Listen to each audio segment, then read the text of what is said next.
resolution setting up the path to a global treaty to end plastic pollution.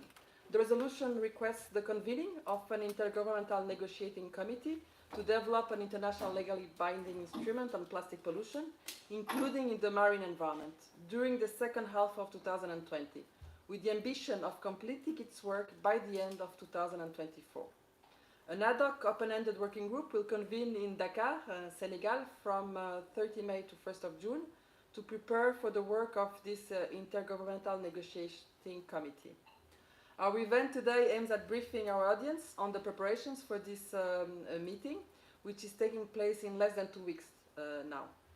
I will have the pleasure to moderate this event and introduce the speakers when giving them the floor. Before we go into depth on the topic which we are addressing today, let me just remind you that the documents presented, the summary, as well as the video of the event will be made available on the webpage of this event. The link is being shared on the chat for who is with us online, and for the others we will also share it on the screen later on. Throughout the event, those who are online can raise their questions by using the Q&A box. We will use your questions to feed the discussion during the part that we have allocated for questions and answers.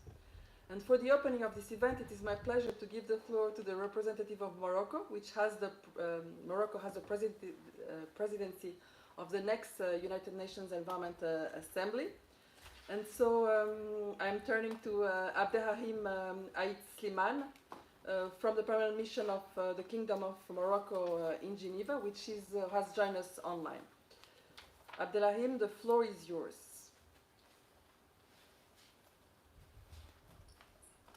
You need to unmute yourself because I cannot unmute you, so please go ahead. Yes, now we can hear you. Please go ahead. Can you hear me? Yes, you can start. Sorry, I am still trying to manage to solve this problem of camera, but I unfortunately we couldn't solve it. Still blocking. But you can hear me. Yes, you can go ahead. Yes, thank you so much. Thank you so much, Diana, for inviting us to this briefing. And good afternoon, good evening to all. I'm very glad to participate today to this third series of the Geneva Big Plastic Pollution Dialogues. And there is no doubt that these dialogues will really facilitate further engagement and discussion among the stakeholders in international Geneva, and also address the plastic crisis and support coordinated approaches that can lead to more efficient decision making. Colleagues, as Diana stated in her opening introduction, the plastic pollution, as you all know, is a global problem, and that requires global action. Solutions require coordination, shared responsibility, and a collective approach. The ongoing work towards a new legally binding global agreement to end plastic pollution is important for our future. For us, Morocco, as the chair of UNIA, as the president of UNIA 6, the UNIA 5 was a historical success, as stated by Diana. Numerous groundbreaking resolutions were adopted by the Assembly.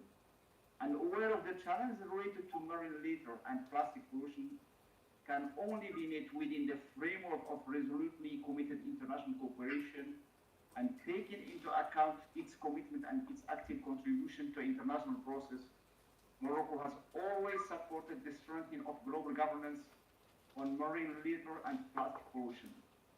And we are delighted today with the adoption of the resolution entitled Ending Plastic Pollution Towards an International Legally Binding Instrument, which is one of the key resolutions of the 5th United Nations Assembly. And also we are happy to see that the open-ended ad hoc working group meeting will have its first meeting from 30th May to 1st June in Dakar. And we are sure that it will be an opportunity for us to prepare, to discuss and agree on the timetable and organization of the work of the Intergovernmental Negotiating Committee, with the ambition of completing this comprehensive framework on plastic pollution by the end of 2024. Today, we reiterate the importance of translating the UNIA 5th resolution mainly the plastic one, into concrete actions. These actions cannot be achieved without multilateral cooperation and international solidarity in the fight against environmental challenges. In conclusion, I would like to say that the real work just began now. The next meeting in Dakar is a step forward in this process. It is imperative for us to work together on translating the resolution into concrete action, starting with those related to plastic pollution and chemical products and waste, believing that the solution advocated must be felt by the citizens of the world as their right to a sustainable environment. Morocco is determined to spare no effort and work with all stakeholders in order to consolidate the authority of ONIA as an institution seeking the global environmental agenda. Thank you so much for inviting us again to this briefing, and I would like to seek your indulgence.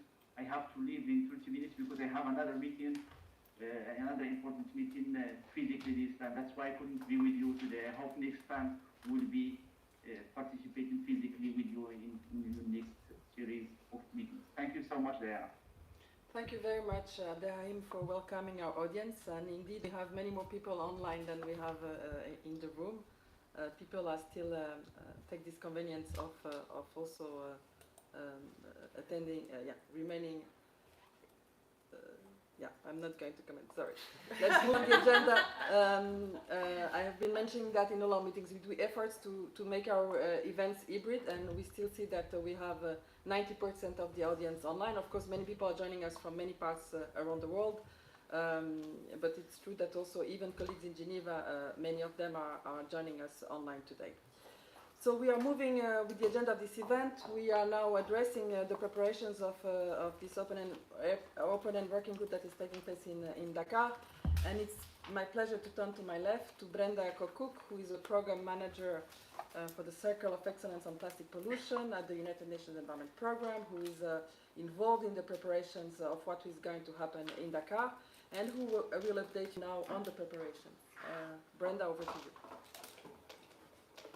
Thank you very much, Diana, and thank you for inviting UNEP today to sort of kick off this briefing. We really appreciate the GEN and the BEAT Plastic Pollution Dialogues as a key means of informing people, and it's been nice to see how many people are actually participating in these globally, although it's led from Geneva. So thank you for that.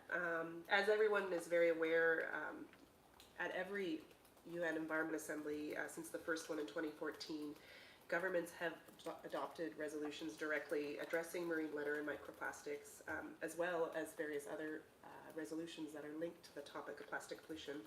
And today, we really are seeing the political messaging absolutely everywhere, and our resolution has helped with this. So just if we could go to slide 2, please. Oh, I have control. Great. Sorry. Resolution 514, of course, is a landmark decision. It does request the UNEP Executive Director to convene an INC, an Intergovernmental Negotiating Committee, to start its work during the second half of 2022 and completing by the end of 2024, which is a very ambitious timeline. And it also requested the Executive Director to convene an ad hoc open-ended working group, which will take place now from the 30th of May to the 1st of June to prepare for the work of the INC and ultimately the development of an international legally binding instrument on plastic pollution, including in the marine environment. So this meeting will be held in Dakar, and I'm glad to be partnering up with Mr. Sila here in presenting some of the aspects in planning for the OEWG. So our timeline has been super tight in preparing for this meeting, as the assignment was given to us at the 1st of March, and you can imagine the many details associated with it. So I just want to send a big shout out to all of you who've been involved in our process for being patient with us and for supporting us in getting this meeting off the ground, and we're looking forward to welcoming people in Dakar. So what will the INC consider? So it is based on a comprehensive approach that will address the full life cycle of plastic. And I've just listed a number of things here from paragraph 3 of the resolution, just to remind us that it will promote sustainable production and consumption. It will also consider technical and capacity means of implementation as well as finance mechanisms. And it will also consider national action plans, data monitoring, reporting, and compliance. So there are a number of key things outlined here, and the resolution also specifies that we are to be considering legally binding and voluntary approaches in the mix. So that also leads us to how stakeholders engage in the process as well as governments. So in terms of the logistics for the meeting, the actual meeting will be taking place from the 30th of May to the 1st of June. And on the 29th, the pre-day, we will be having regional coordination meetings and multi-stakeholder dialogues. I'll present a bit more detail on that as we go through here. And the venue, of course, is in Dakar. Mr. Sila will be presenting a bit more detail there.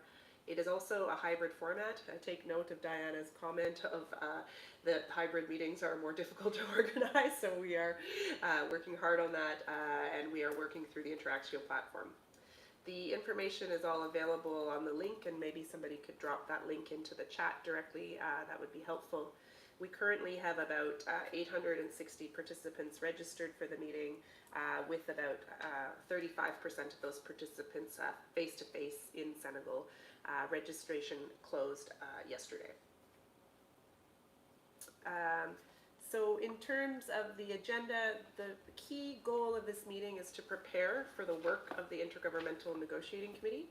And there are three key things that are listed on the agenda for the meeting in these preparations. So timetable and organization of work for the INC, the draft rules of procedure for the INC, and the organization of a forum to exchange information and activities related to plastic pollution. So just to touch on those briefly, there is a document 3 on the website entitled The Approaches to the Work, which will support the timetable and organization of work discussion. That all of the documents, meeting documents proper, are available in English only on the website at the moment and should be posted in all languages by end of day tomorrow. For the draft rules of procedure for the INC, they are available as document 4, and they are based on past procedures. You will see many of the rules of procedure look familiar from the Minamata process, for example. It is a draft, and we hope that the rules of procedure can be finalized with the Oewg, and that the INC can adopt those rules of procedure quite quickly upon their commencement to get the work of the INC going. There is an information document that will be available on the organization of a forum. We are requested in the resolution to organize a forum in conjunction with INC 1, and we have provided some information. We will be providing some information on that in the document that will be made available. Just to outline, there are a set of multi-stakeholder dialogues lined up. They are open dialogues, so there will be an open link for those wishing to watch those dialogues live. If you miss the registration deadline for the meeting itself, there will be an open link placed on our website, and there are 4 sets of dialogues lined up. So all day Sunday, outlining the life cycle approach from 10 a.m. to 3 p.m., followed by Monday from 2 to 2:45 Senegalese time, a just and inclusive transition to a plastic pollution-free economy. On the 31st, inspiring consumer action along the value chain, and then on the 1st of June, upscaling and redirecting finance. So all of those sessions will be also available on the Interactio platform and will have full interpretation. I just want to point out that the OEG-WG meeting itself will be following UNEA rules of procedure as a subsidiary body, and the participation will follow UNEA rules of procedure. The schedule is maybe a little hard to see, but it is available on the website. Sorry, just 1 second. Is available on the website, outlining where the dialogues fit in and the process. So at the moment, registration is open at 9 a.m. On Sunday morning for those wishing to attend the multi-stakeholder dialogues, and we are looking at a provision to try to open up registration on Saturday evening for an hour or 2 in order to help alleviate any lineups that might take place on Sunday. So look for that information on our website. We actually don't have the details sorted of that yet. You will note that on Sunday evening, there will be an informal technical briefing of sort on chemicals and its link to plastic pollution. I think you'll hear more from Switzerland as they brief in this session today. And the Secretariat is organizing a space on Sunday evening for an informal technical session where those who have ideas and submissions may wish to informally gather and share ideas and concepts together. The Secretariat will create that space for folks and is sending out more information about that, but it is not a structured panel session by any means. It's just a space for people to share ideas and progress together. Just another thing to point out is that the actual plenary will meet morning and afternoon, Monday, Tuesday, and the meeting actually closes at 1 p.m. On Wednesday. Some of the delegates will be, of course, heading to Stockholm plus 50 and on Thursday and Friday, and we wanted to create that space for that availability. There is the possibility of a field mission on Wednesday afternoon, and more information will be made available to you in due course on that. Finally, we just wanted to highlight 5 key points on the key outcomes of expected outcomes of the OEWG. So those are a recommendation on the rules of procedure for the INC, including guidelines on the composition of the Bureau for the INC, identification of candidates for the Bureau of the INC, hoping the regions can sort that at the actual OEWG, recommendations for timeline of the meetings and sequencings of work, also to provide guidance to the Secretariat in preparing for the first meeting. So that's on elements of the agenda, required documentation and organization of the forum, and perhaps the request to the Secretariat to prepare some sort of draft elements and consideration of options for the structure of the future instrument so that it can be available at INC1 and we can readily and steadily implement our work. As you know, the timeline set to us is very tight. I just wanted to also highlight before I close that UNEP is developing a spotlight publication on plastic pollution. It is aiming to inform on the impacts of policy options along the life cycle. It is something that's currently under development by UNEP, and it's expected to be launched in the third quarter.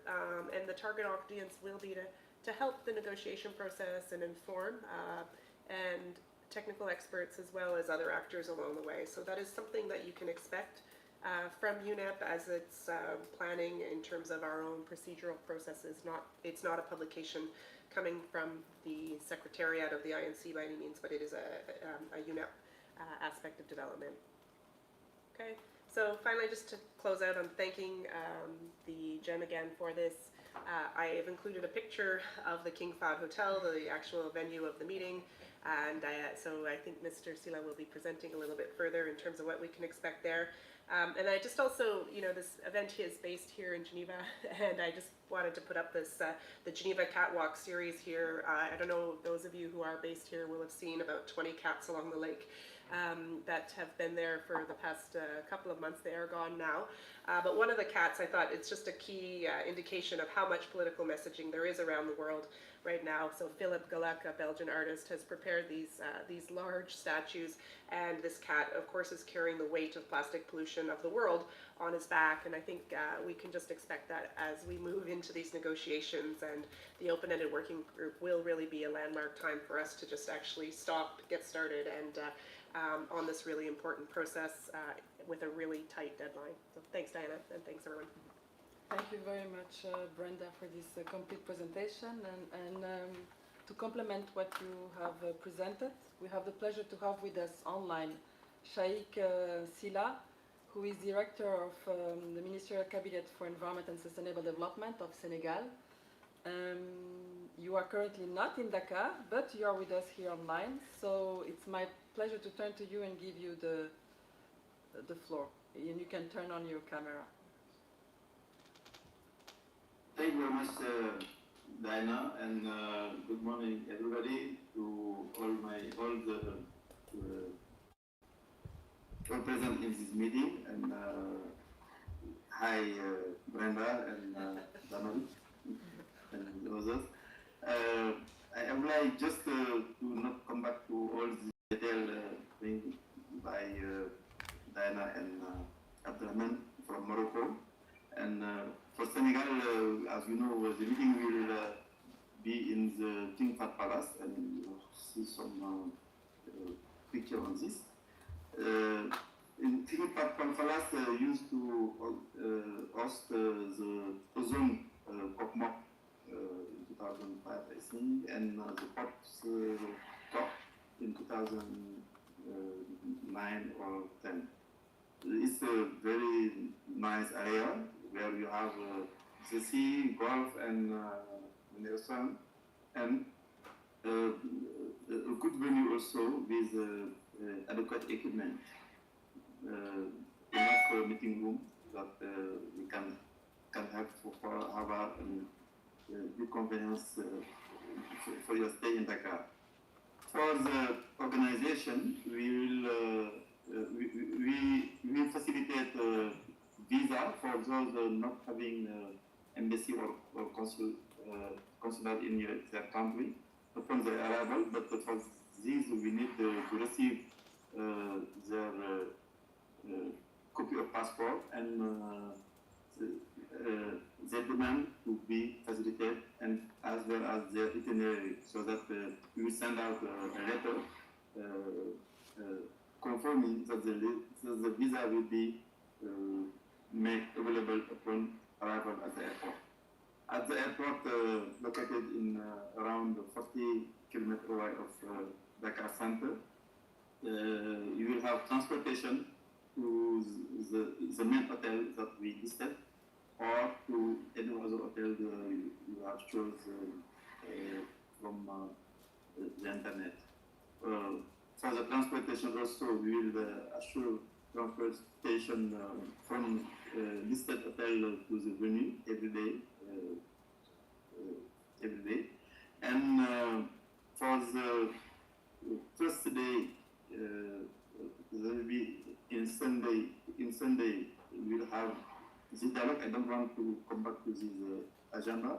And the second day, after the opening ceremony, at the evening, we are having a cocktail offered by Sénégal, and in Pullman Hotel, located 16 kilometers away of this Dakar, is in downtown, again around close to the sea. All places in Dakar are around the sea, because Dakar is like we said in French, presqu'île. It's like island.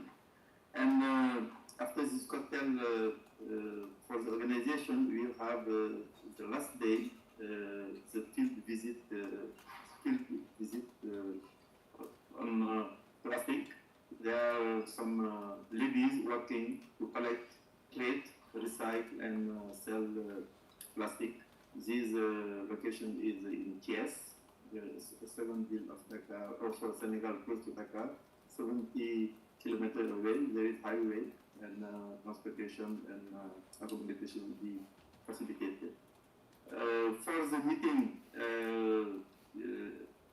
we have the timetable and the organization of work, but we can touch upon also any other agenda item that where we have time or we need to consider it, because we will have 4 meetings.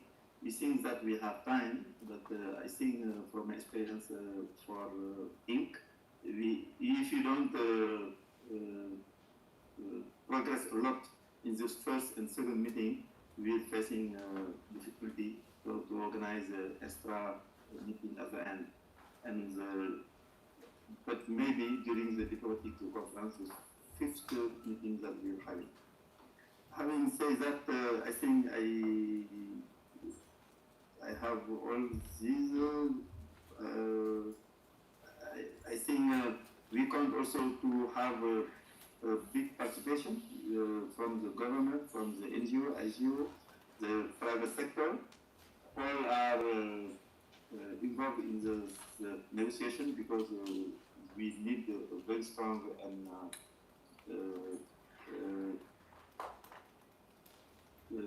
committed international convention. And for that, we are all welcome in Dakar, And I thank you also again for this organization and to allow me to intervene in your meeting. I have another meeting now with the secretary to prepare for the Dakar. We have some details to prepare. I will beg your indulgence to not be continuing with you. Thank you very much. Thank you very much, Sheikh. Can you just mention the various stakeholders that will attend the meeting?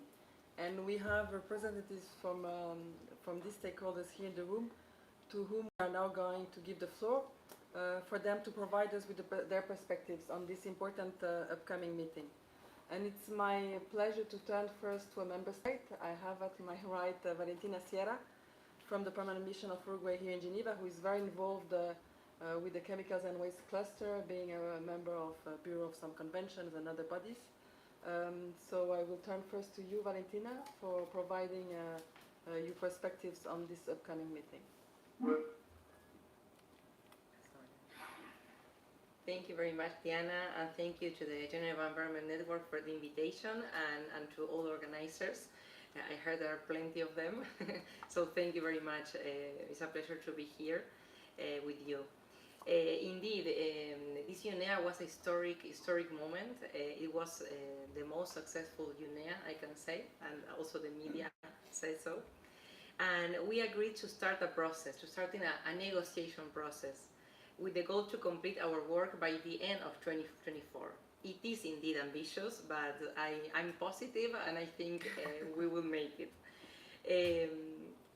What is our goal? Is to agree on a legally binding agreement on plastic pollution that addresses the full life cycle of plastic and includes the marine environment. I would like to start by highlighting the main elements that this resolution includes. First of all, the recognition of the problem, that is an urgent problem and their negative impacts on the environment, on the social and economic dimension, and also the social and economic dimension of the sustainable development. Also, it is very important to highlight that is included in the resolution the prevention of plastic pollution, the prevention aspect, and is also related to the risks to human health and the adverse effects on human well-being and the environment. It also includes both binding and voluntary approaches, as it was said before. And it's also included an urgent need, an urgent message, the need to strengthen the science policy interface. And this also opens the door to establish a scientific committee under the future agreement that will be discussed during the INCs. We could use as an example the CRC in Rotterdam Convention and the POPROC in Stockholm Convention. So we do indeed have many conventions with a scientific body. Also, it highlights the urgent need to strengthen the global coordination, cooperation and governance to take immediate action towards the long-term elimination of plastic pollution. Also, it includes sustainable alternatives and technologies, highlighting the need for enhanced international collaboration to facilitate the access to technology, capacity building, and scientific and technical cooperation. It also it includes references to sustainable production and consumption of plastics, sound management of waste, and circular economy. It welcomes also the efforts made and it recognizes the need for complementary actions and a coherent and coordinated long-term global vision. That is very important to highlight because, just to give you an example, under the BRS conventions, specifically under the Basel Convention, we have we have been working for years on the plastic issue. We have amended annexes that were adopted on last COP in 2019, and also we have the plastic waste partnership. So it's also very important that the INC take into account all the work that under the Basel Convention is done and the potential that this convention has. Then it's also fundamental for us to share with you that this important addition in the resolution is the social aspect of the problem, because the resolution recognizes the significant contribution made by workers under informal and cooperative settings. This is very supported by Uruguay, not only in the negotiations but also in the ILO. There is a need for capacity building and technical and financial assistance to implement effectively the agreement, of course. We need a financial mechanism to support the implementation of the instrument. And also there is a need to increase the knowledge through awareness raising, education and information exchange. It is also very important to highlight the private sector involvement that is indeed included in this resolution, and the initiation of a multi-stakeholder action agenda. And now, if I may quickly go to the open-ended working group and what is expected. Well, I don't want to repeat what Brenda already informed, but yes, we will discuss the rules of procedure. We should define the structure of the process, the timeline, the formal meetings, as well as the intersessional process, that it will be heavy because we have 2 years of work. And then also it's important to highlight the multi-stakeholder dialogues that will start on 29th of May and will continue during the open-ended working group with diverse thematic panels that you can find on the open-ended working group website. So we encourage all stakeholders to participate on these dialogues. It's fundamental, the participation of the private sector, to have a deep understanding on how the plastic sector works, how the life cycle is like, where the producers and consumers are located, as well as the geographic scope involved in the management of plastic waste.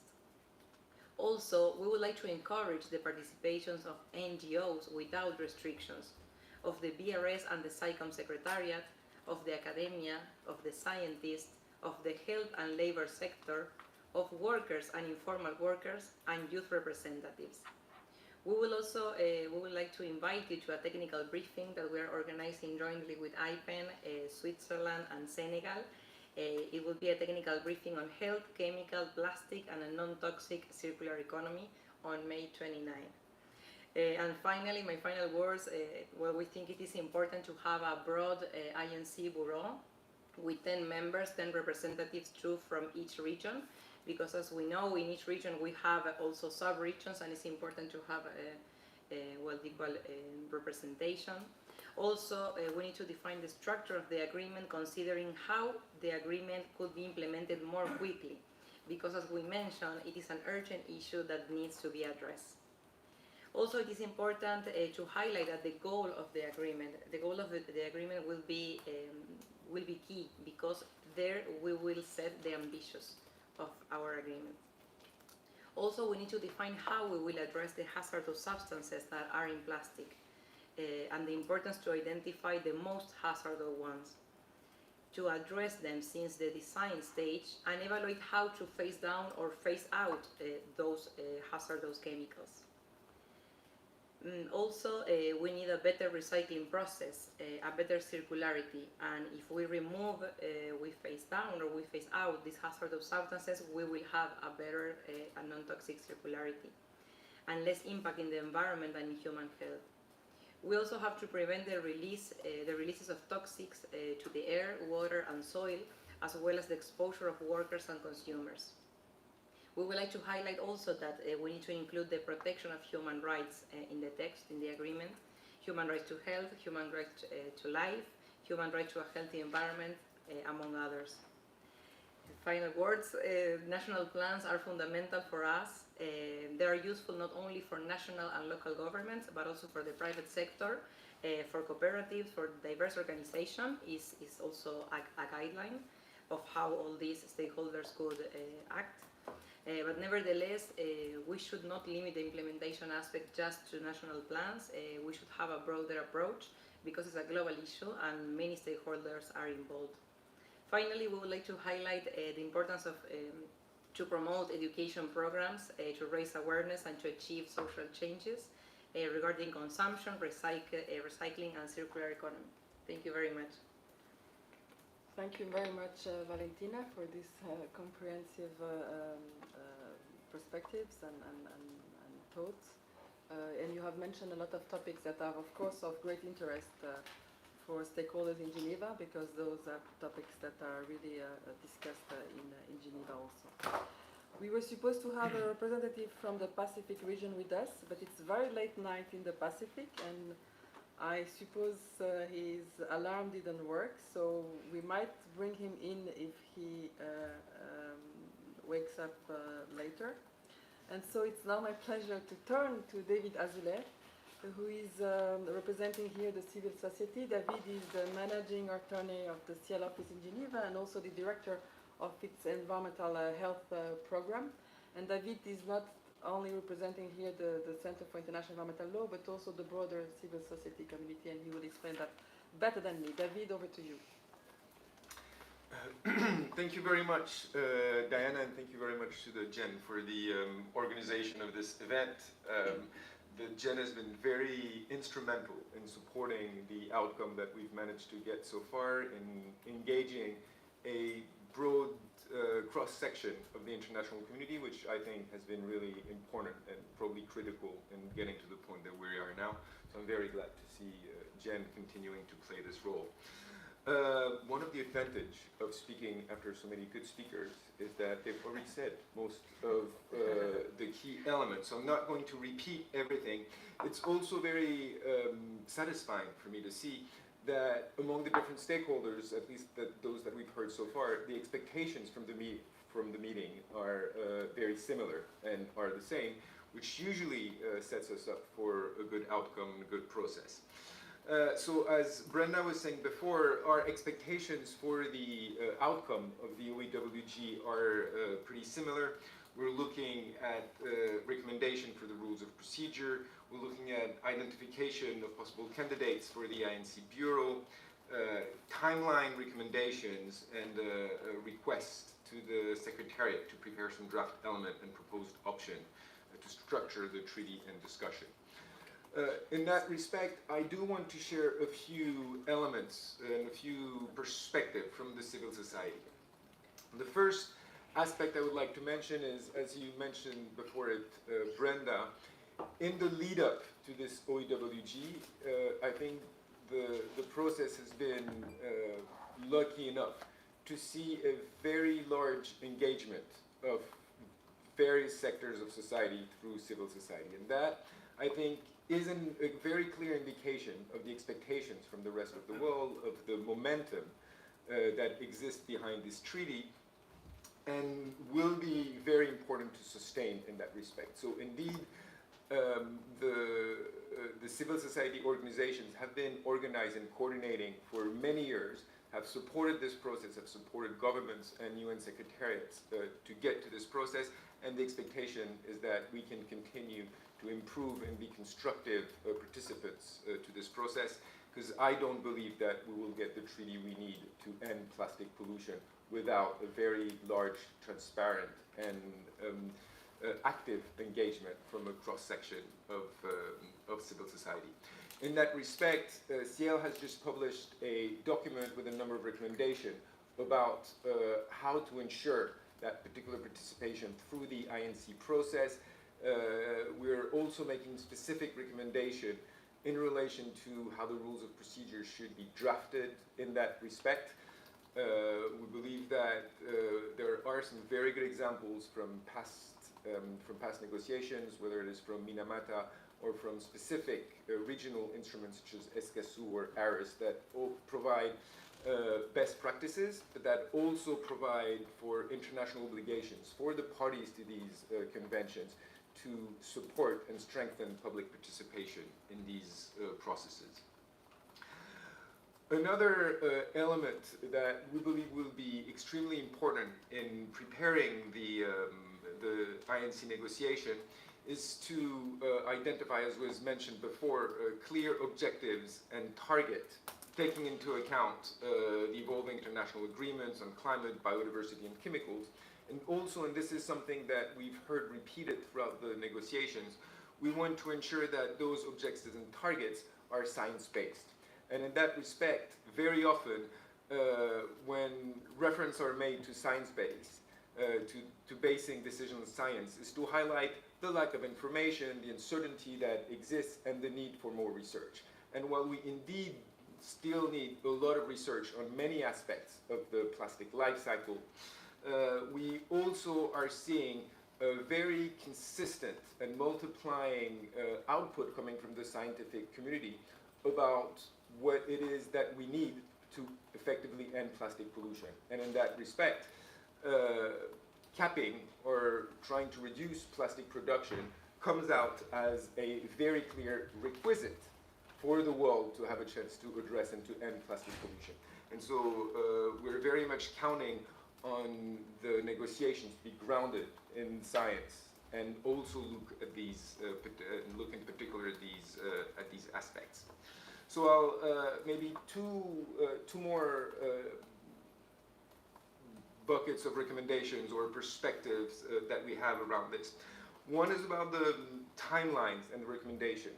Well, we are indeed very much looking forward to see this timeline, and we believe that it will be important to not only have a timeline of when the meetings, when and where the meetings will happen, but also to start thinking about the sequencing of the negotiations. And in particular, we believe that it will be extremely important from very early on to agree on a number of key definitions in order to allow for the negotiation to proceed constructively and not having to constantly go back or question what is exactly the scope of the provisions that we're discussing. So we believe that it will be important in the timeline to consider these particular elements. When I mentioned earlier that we expect the OEWG to come up with a request to the Secretariat to prepare elements for consideration by the INC about proposed option to structure the treaty and discussion draft element. In that respect, we believe that it will be important for the Secretariat to take into consideration in agreement and in implementing the UNIA resolution, the scientific evidence of the harm caused by plastics, including on human health and biodiversity loss, the roles of chemicals and additives used in plastic and their impacts throughout the life cycle of plastics. Of course, sustainable production and consumption, in particular with regard to production caps and restrictions, with further phase out of toxic chemicals used for plastic production, as was mentioning before. The environmental and human health risk for substitute materials, such as bioplastic and plant-based material, so we don't just come up with provisions that will facilitate the replacement of a single-use product with another single-use product, which really, I think we all agree, is something that we would want to avoid. Coherent and synergistic approach in developing the new global agreement in collaboration with existing international agreements. I mentioned that before. And then the two final points that very often are left towards the end of negotiations for these kinds of treaty, but which we believe will be instrumental and really important to tackle head on and to have a very clear recognition that these need to be addressed very early on. The first one is the development of a dedicated financial mechanism that should include new and additional sustainable financial resources for the treaty implementation. And that, again, the temptation is usually to leave this difficult money discussion towards the end of the negotiations. We believe that it should be tackled head on and should be inserted at the heart of the discussion. And then finally, an element that is also often left for future discussion is something about compliance and implementation mechanism. We all want to avoid having a beautiful treaty on paper that is not implemented. And we've seen that happen before. And so we want to make sure that not only do we develop a comprehensive, ambitious treaty that adopts the adequate provisions to end plastic pollutions, but also to effectively ensure that this treaty will be implemented and that there are necessary compliance mechanism and technical and financial resources will be made available for all to participate. Thank you very much, and also want to thank the GEN for having made available quite a number of preparatory and background documents that we and some of our colleagues have produced, whether it is comparative tables of rules of procedures from various instruments or an analysis of the UNIA mandate with clear indication of what the INC should take out of those and should be discussing. So all of those documents are now available on the GEN website, and we thank very much Diana and the GEN for making those available. Thank you very much. Thank you very much, David. Indeed, you will find those documents on the webpage of this event. Some of the links have been shared on the chat for who is with us online. So for who is on the room, visit the webpage of the event. It's now my pleasure to turn to my left. We will also have perspectives from the private sector, the business sector, on this upcoming meeting. And we have with us Delphine Garin from the World Business Council on Sustainable Development. Delphine is a manager on plastics and packaging at the WBCSD. The floor is yours. Thank you very much, Diana. Thanks a lot for the invitation. Thanks for inviting the World Business Council for Sustainable Development. Very nice to be here in person. Maybe I will just start with a few words about WBCSD because I'm not so sure everyone is familiar with WBCSD. We are a Geneva-based organization with offices in New York, Delhi, Amsterdam, London, Singapore and Beijing. And we bring together more than 200 multinational companies under our Vision 2050 of 9 billion people living well within the limits of the planet. And we work collectively with our members to accelerate the transition to a net zero, nature positive and equitable future. And we are structured around those imperatives and also pathways, including one on products and materials, where we have our circular projects around electronics, metrics, and plastics and packaging.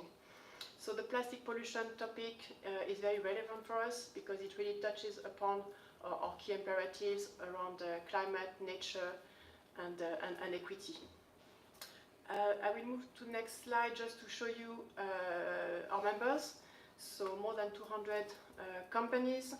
We have companies that produce plastics, that manufacture plastic products, that use plastic, that recycle plastics. So really members across the plastic value chain and from different sectors, consumer brands, food and agriculture, mobility, built environment, energy, and more. At WBCSD, we have already set up a working group with all the companies that are impacted, interested in this topic around the UN Treaty on Plastic Pollution.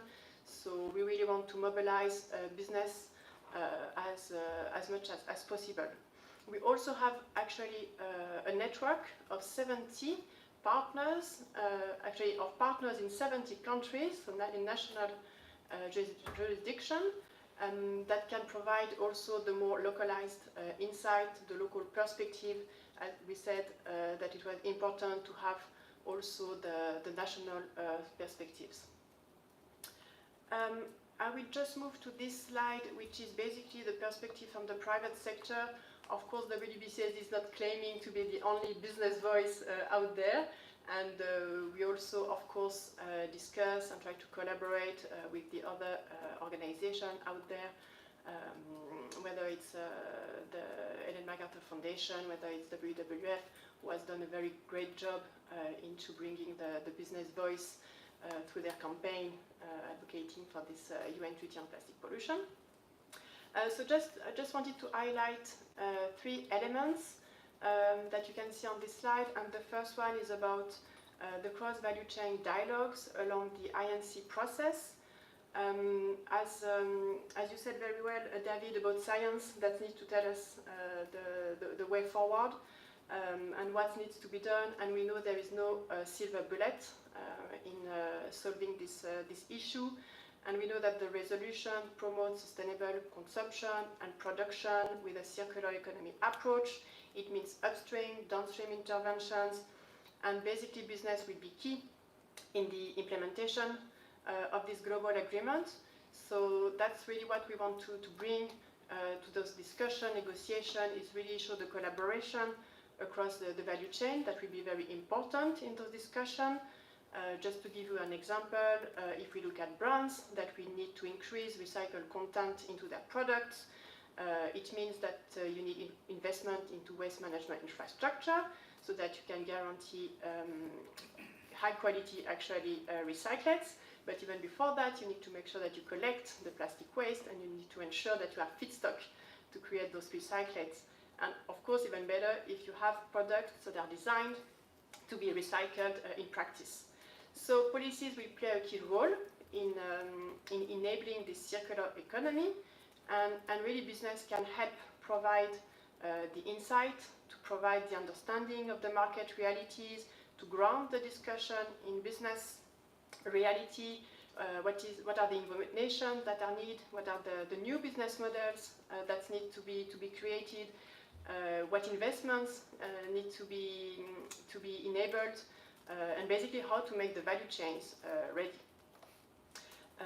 And maybe also a discussion around what makes sense at the global level and what makes sense at more national levels.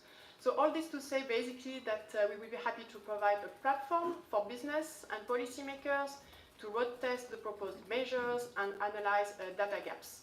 So we will be happy to join the multi-stakeholder action agenda. I put format with a question mark because I think that's still to be determined how it will be. But more than happy to provide a space for discussion with our members across the plastic value chain. Second topic is around metrics, reporting and disclosure. An important part of the negotiation will be around the standardization of metrics, reporting and disclosure for countries. And we believe that this represents a good opportunity to align countries and corporates on the metrics and methodologies that are necessary to achieve the goals, so that business progress is recognized and measured. So we have established some work in this area at WBCSD in our Sustainable Plastics and Packaging Value Chains project, and we would like to provide also this input to the discussion and to the negotiation. We are currently working on the landscape analysis of existing metrics and methodologies that are used by business to report on plastic usage and fate, to identify the gaps and opportunities for convergence. So there will be a consultation on this document, so happy to share more in due time, but the idea would be to contribute in this area as well, and we know that there are also other organizations that have done a lot of work in this area, and the idea is really to work collaboratively. The last point is around circularity and sustainability, and here maybe to go back to the point of the resolution on sustainable production and consumption of plastics and the circular economy approach. I just wanted to flag this work that we published a few weeks ago, which is called Sphere, which is basically to support companies in their decision on packaging with metrics to assess the environmental impact of packaging. And you can see here the different guiding principles that we have come up with. And it's really to provide a holistic way to look at production, end of use and end of life of packaging, to address the full life cycle of plastics and to really reconcile circularity with sustainability. And we thought it would be maybe an interesting perspective to have into the discussion. So we wanted to flag this piece of information, this report that we published a few weeks ago. Voilà, we will be in Dakar together with my colleague Michael, Director for Circular Economy at WBCSD. So happy to meet you there if you are there, otherwise happy to connect online. Thank you very much. Thank you very much, Delphine. You all had a lot to say, so somehow good that Anthony didn't wake up in the Pacific Islands. We have received, so we have 200 people who were online with us. We still have concluding remarks from Switzerland, but before we still have a few minutes to go, and before I give the floor to Switzerland, we would like to address some of the questions that came in the chat, but also give a chance for who is in the room with us to raise a question. So I first turn to who is in person here. Is there any question that you would like to ask our panel? Yes, we have. If you could introduce yourself, yes. And then I will bring up some of the questions that were in the chat. Yes, hi everyone. My name is Raina Gilbert. I'm representing the Pew Charitable Trust, and we have a project on plastic pollution, and so I'm here just because we're engaged in this and we're very interested in seeing an outcome. This is our second phase of our project. The first phase culminated in a report called Breaking the Plastic Wave, which I hope some of you have heard about, and if not, I'm happy to send it around. And so the second phase of our work is really going to be multi-phased. So we are working with the EU in a process to consult regarding microplastics. And so that's one stream of work. But we're also working with the WTO, because the WTO has an informal dialogue on plastics. And at Pew, we have another campaign that has worked closely with the WTO, so we're continuing with that relationship. We're also looking at in-country modeling, using a version of the global model that was in the Breaking the Plastic Wave report, but tailored for countries. So we are looking to partner with countries to model their plastic life cycle and to help provide recommendations for policies to reduce plastic on a country level. And we're also looking at disclosure and reporting systems and finding ways to build that similar to the carbon disclosure and reporting system, making something like that for plastics as well. So I don't really have a question, but just wanted to introduce myself, and I'm happy to talk more about any of the work that I described, and it's nice to meet all of you. Thank you. Thank you very much for sharing this. Do you want to react to that, David, or should I proceed? So let me just take some of the questions that came out, or remarks that came also online. And there is with us online the acting executive secretary of the Abidjan Convention, who would like to enter in contact with you, Delphine, so I will share the contacts later on.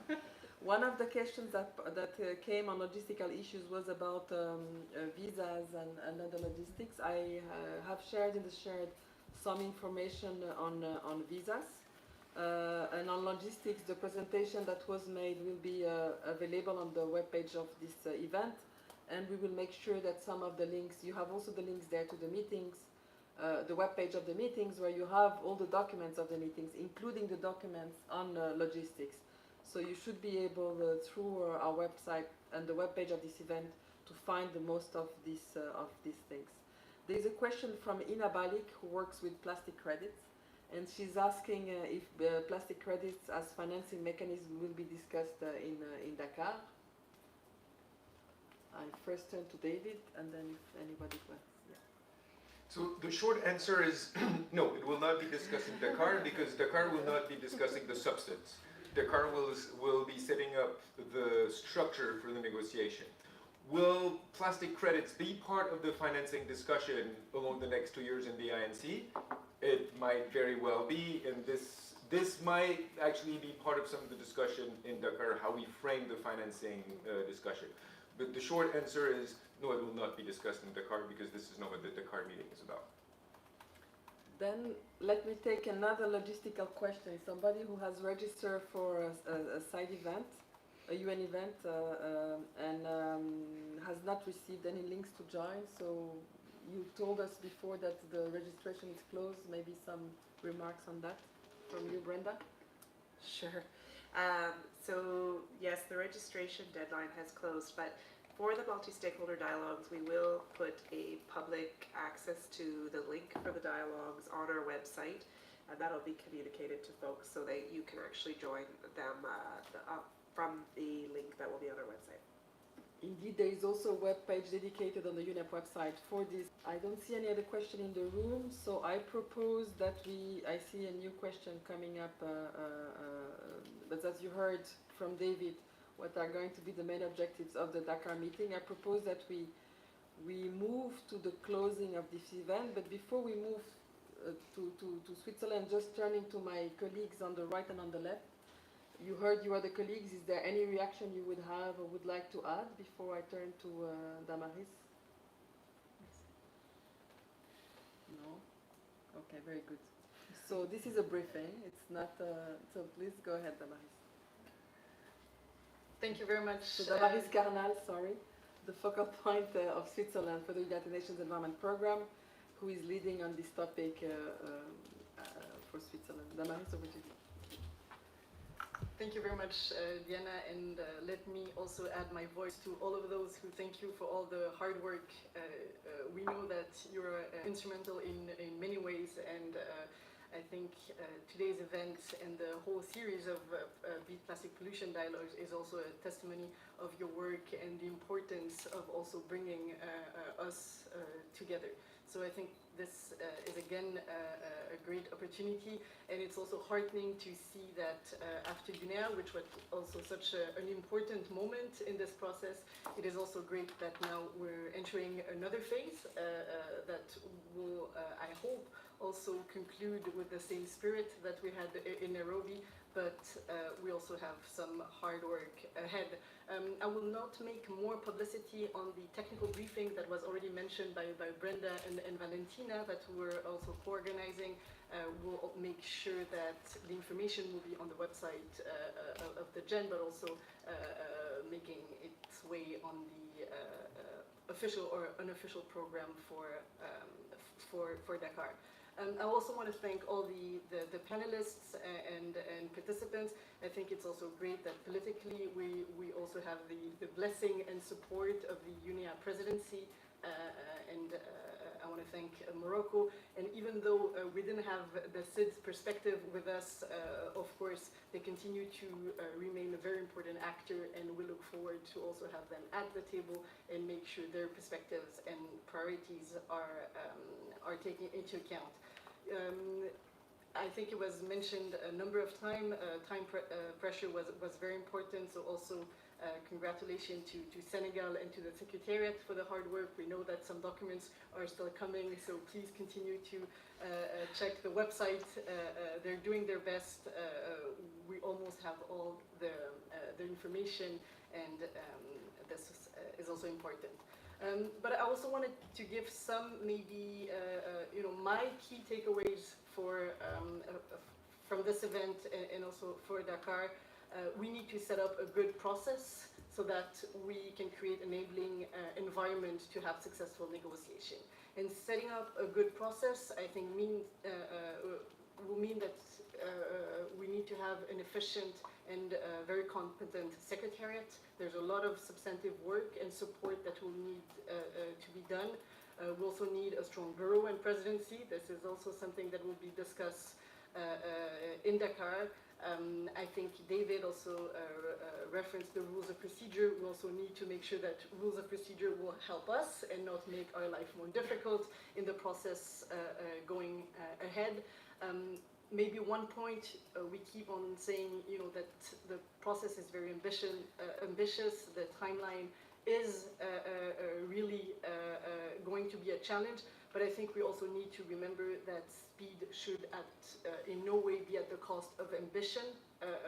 The priority is to have a treaty that makes a difference. If it's going to be an empty shelf, it also doesn't make sense just to conclude in 2024.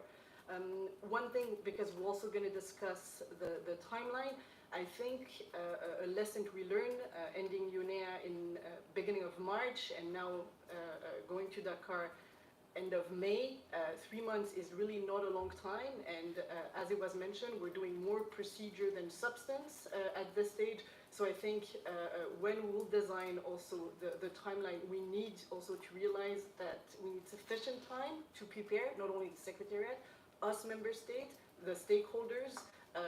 We will need, and some of you already referenced to this, there need to be also intersessional work. If we want to have meaningful session of negotiation, we need to be ready, and we need to take this into account. And I think one point that Ciel also mentioned is it's not only the timeline that we need to discuss in Dakar, is also the organization of work, is also the building blocks. What is it we need to, how we are going to structure our work. I think this is also important to make sure that we have then the right expertise at the table, because it might not be the same experts. We're talking, the scope is immense, and it's probably not the same industry that needs to be there at all moments, even within an organization or within a government, it's not the same. So this is also, it's process, but it's also linked to substance. The second point is, I think it's clear that we need to deepen our common knowledge on plastic. Valentina raised some very good questions. I'm not sure that we have an answer. I think one of the challenges we face in this area is that we're a bit overwhelmed by the number of publications. Again today, I was like, oh, my to-do list is becoming bigger by the minute. At the same time, it's great but we cannot read and process everything. So I think now it's also a plea to all of you, to all stakeholders, to the Secretariat. I think we have almost everything is out there. It just needs to be repackaged or revamped in a way that it will be useful for negotiators. It's clear that people like me will need to enhance their knowledge, but it's also clear that I'm not going to become an engineer or plastic engineer. This is not my job. I think I would do a very poor job, but I need to better understand what is the plastic that, for example, is not recyclable and should therefore not be in circular economy approach. I need to know what plastic is harmful for health or for the environment, but I need to have scientific basis on this, because otherwise it's going to be my opinion against someone else. So when we're going to enter a difficult negotiation, we need facts, and I think all of you need to help us get this fact. I was also very interested by this spotlight publication that Brenda mentioned. And lastly, I think we also, process will not always be easy. We also need to remember that, while we're here, Brenda referenced all this past work. It has been a long journey, and I think we need to remember that the reason why we decided to go for a legally binding instrument is because the approaches were too fragmented, that there was a common recognition that we had legal gaps, and also that voluntary approaches were not bringing us to where we are. So we cannot redo the conversation and only go about voluntary approaches. The private sector has also said they need more coherence, harmonization, and some clear global rules. And I think this is our raison d'être, and we should not keep that focus. So I think it's great to see that there's interest. It also means that there's pressure. Pressure needs to continue on governments. I think you know how this works. And you can count on the support of Switzerland. We're also very happy to have such a broad expertise here in Geneva from international organizations, MEAs, civil society, the private sector getting engaged, and you can count on us to make sure that we can bring this Geneva expertise through Gen and also to support this process. So thank you very much. Thank you very much, Damaris, for these excellent concluding remarks. I still have a few announcements to make, so if our audience who is online could stay with us and in the room. Just first, starting by thank all our panelists and these that are or were with us online, and also the numerous people who also help in setting up the session of today. And wanted to bring to your attention the next sessions of the Geneva Plastic Pollution Dialogues. You know that the Conference of the Parties of the Basel, Rotterdam and Stockholm Conventions are taking place in Geneva in June, in less than 1 month from now. And at the COP there will be a plastic forum from 8 to 10 of June. And within the plastic forum there are various events, including 2 of the Geneva Big Plastic Pollution Dialogues co-organized with IPEN. And one of them is actually a remake with a few more actors of one of the events that will take place in Dakar. It's the one on health that you have mentioned, Valentina. And there is a second one that you can see now on the screen. And with that, I think it's now time to close this event. And thank you very much for making the effort of being here with us. Thank you. Goodbye, everybody. Thank you. And for those who are interested, we have other discussions ongoing. We have the UN Ocean Conference with 2 more sessions. The Geneva Blue Talks next week.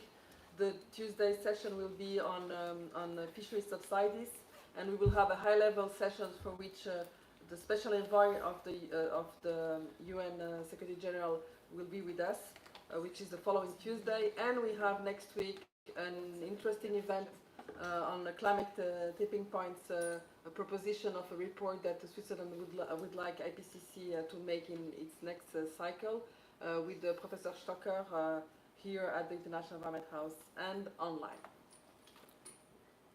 Thank you. Bye. Difficult to